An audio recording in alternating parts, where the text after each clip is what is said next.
Now, unless you've heard this story, and I promise you I'm not inventing this, Shields got it into his head with scant evidence that the pseudonymous writer of the letter was his adversary, good old Abe Lincoln.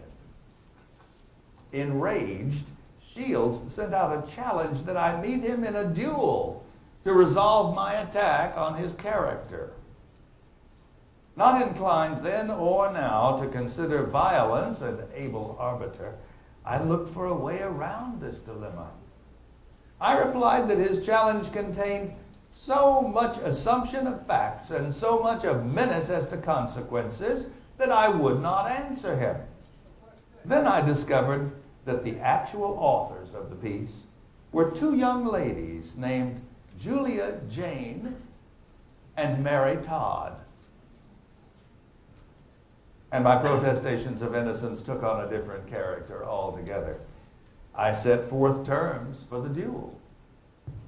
Knowing my arms considerably longer than his, I chose cavalry broadswords of the largest size, precisely equal in all respects, and a plank 10 feet long and 9 to 12 inches broad on the ground as a line between us, which neither is to pass his foot over upon forfeit of his life.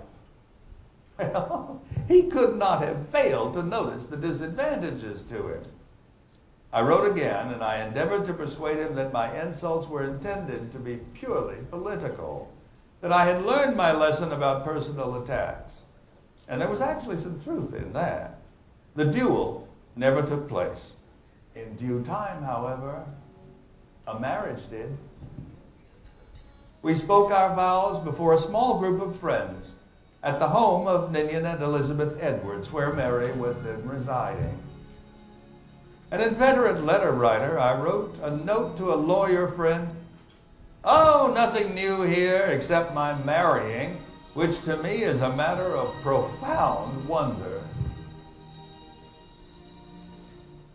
And freed from all that's gross or vile, seem hallowed, pure and bright, like scenes in some enchanted isle, all bathed in liquid light.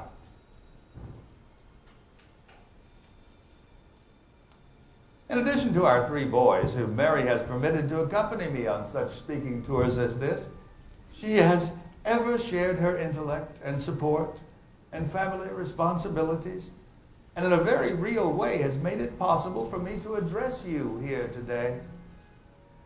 I deeply appreciate your invitation, but your kind words require me to begin with confessions, else I stand before you guilty of false pretenses. You praised my facility for extemporaneous talks, and I must confess that I write most of them down and read from notes. In one of our debates, Judge Douglas informed our audience that my speech was probably carefully prepared. I admitted that, well, yes, it was. I am not a master of language. I'm not capable of entering into a disquisition upon dialectics, as I believe you call it, without preparation. And in your invitation, you referred to my entertaining wit. Oh, what wit. I do generally remember a good story when I hear it, and I tell tolerably well other people's stories, but I've never invented anything original. I'm only a retail dealer.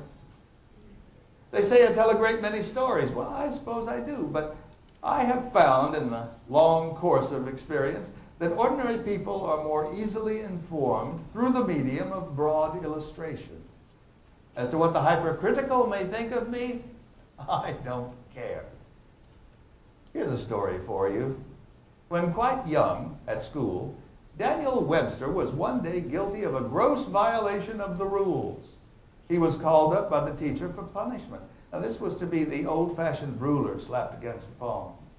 Daniel's hands happened to be very dirty. Aware of this, on his way to the teacher's desk, he spit upon the palm of his right hand and wiped them on the side of his pantaloons. "Give me your hand, sir," said the teacher sternly.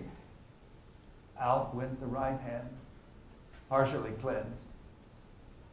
The teacher looked at it a moment and said, "Daniel, if you can find another hand in this classroom as filthy as that, I will let you off this time." Instantly from behind his back came the left hand. "Here it is, sir," was the boy's ready reply. The teacher said, "Well, that'll do for this time. You can take your seat." An amusing story? I think it is. Of my own devising? I'm afraid not. But with the fearful strain that is on me night and day, if I did not laugh, I should die. Laughter is the joyous, beautiful, universal evergreen of life. No, my virtue as a speech maker is simply that compared to most, my speeches are short. They might sometimes seem long if I speak slowly. I commence way back like the boys do when they want to get a good start. My weight and speed get up the momentum to jump far. I knew a speaker once who spoke so long that it seemed to his audience that he'd started over. He was very much like the lazy preacher who wrote very long sermons, and the explanation was that when he'd finally get around to writing, he was just too lazy to stop. Well, lest you think me too lazy to start, allow me to talk to you now about national matters, most serious and pressing.